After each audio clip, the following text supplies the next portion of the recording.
Welcome to Defense Talks Matters. In today's in-depth analysis, we are looking at a development that has fundamentally reshaped the strategic landscape of the South Caucasus. For months, we've operated in a fog of speculation, tracking flight data and satellite images. But now, the fog has lifted. New high-definition footage from Azerbaijan's 5th Victory Day parade in Baku has provided the first definitive visual confirmation.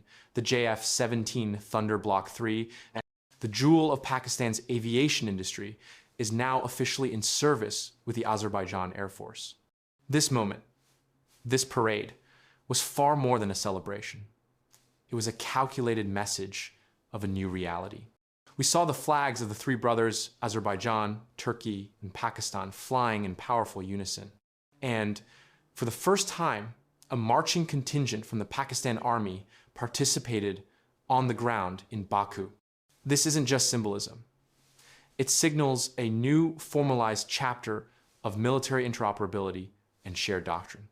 But the undeniable star of this event was the hardware cutting through the sky. We can now confirm the first batch of 5 aircraft has been delivered. This initial delivery consists of 3 of the cutting-edge single-seat JF-17 Block 3 seconds and 2 of the dual-seat Bravo variants, which are essential for advanced training. The official broadcast released cockpit footage of an Azerbaijani pilot identified as Colonel Navroz Tarverdiev, giving a salute. It's a powerful image, but if you look closer, as we have, you analyze the visor reflections, the cockpit frame, the angle. You see it. The colonel is in the back seat of a dual-seat JF-17 Bravo. He is not the one flying the aircraft. This has sparked intense speculation, but from our perspective at DTM, this isn't a mystery. This is Professional Protocol 101, and it tells us 2 critical things. First, it confirms that the front seats are almost certainly occupied by experienced Pakistan Air Force PAF instructor pilots. This is not just protocol in the normal sense. It is about system secrecy. The JF-17 Block 3 is not just a fighter. It is a flying, networked warfare computer. Its AESA radar, its advanced electronic warfare suite, and its data links are Pakistani and Chinese crown jewels. You don't just hand over the keys. This is about protecting the platform's most sensitive secrets from any potential compromise. Second, it speaks to the sheer complexity of the system. This is not like converting from a MiG-21 to a MiG-29. The Block 3 has a completely new human-machine interface, a wide-angle glass cockpit, and advanced sensor fusion. Pilots require months of intensive conversion training to master this new way of fighting. This careful, methodical handover, led by PAF instructors, is the professional way to integrate a 4.5 generation asset, the generational leap. What is the Block 3? So, what makes this aircraft so special? Why is this a bigger story than buying another squadron of Su-30s or MiG-29s? The answer is simple. The Block 3 provides a generational leap in capability. The single most important upgrade is the KLJ-7A AESA radar. To put this in simple terms, an old radar, a PESA, is like a single, powerful flashlight. It sends out one big, powerful beam. It's easy to detect, easy to jam, and can only focus on one thing at a time. The AESA radar in the Block 3 is like a swarm of 1,000 tiny, independent laser pointers. It can scan in multiple directions, track dozens of targets, and even perform electronic attack functions, all at the same time. Crucially, it has what we call a low probability of intercept, LPI. Its signal is so advanced, so complex, that an enemy's radar warning receiver, their detector, might not even know it's being painted. The Block 3 sees the enemy, but the enemy does not see the Block 3. This AESA radar is fused with a new infrared search and track IRST system, a passive, stealthy sensor that looks for engine heat and a new helmet-mounted display. This sensor fusion takes all that data and presents it to the pilot on one simple, unified screen. The pilot isn't managing sensors, they are managing the battle space. This combination is lethal. The pilot can use the helmet to just look at an enemy aircraft, and the system, combined with a high off-bore sight missile, will lock on.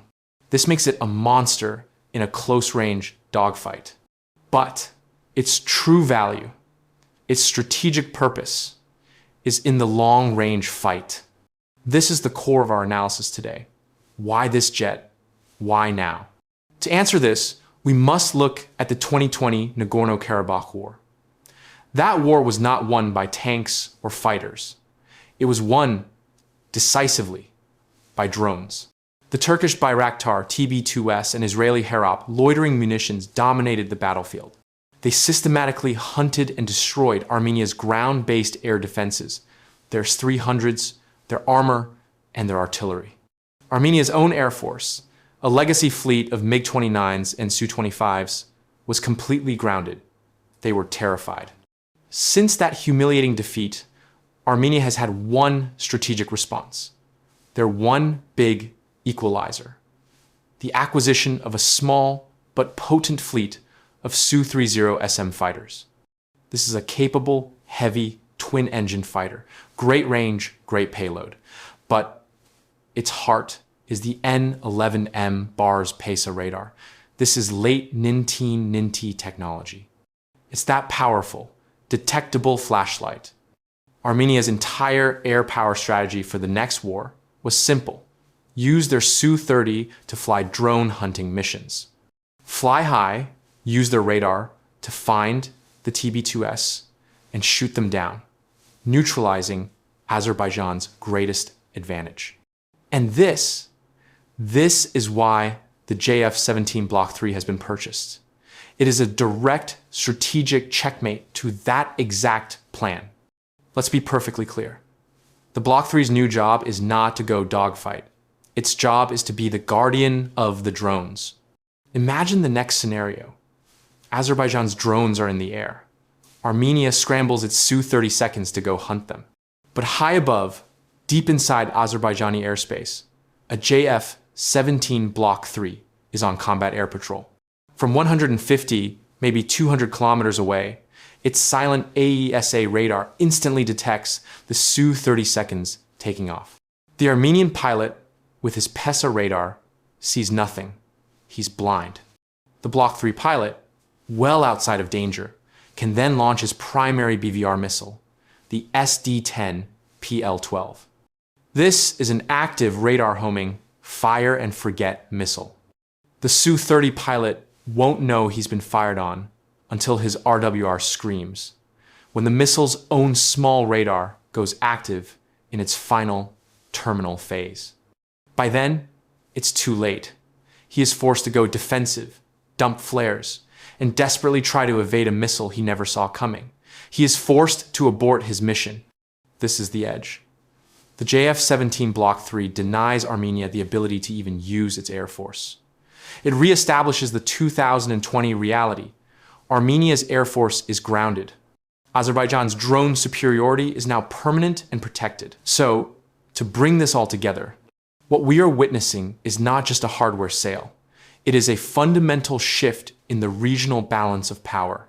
First, it cements the three brothers' axis as a tangible military reality. This is a show of force and technological solidarity. Second, the JF-17 Block 3 is not just another fighter.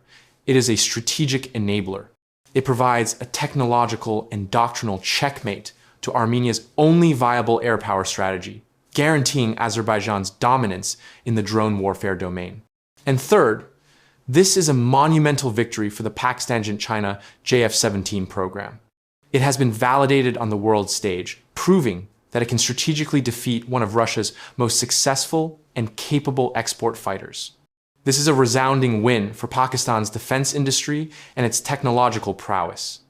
In short, the thunder is in Baku, and the rules of war in the Caucasus have been rewritten. Please subscribe to my channel for more updates. See you guys in the next video.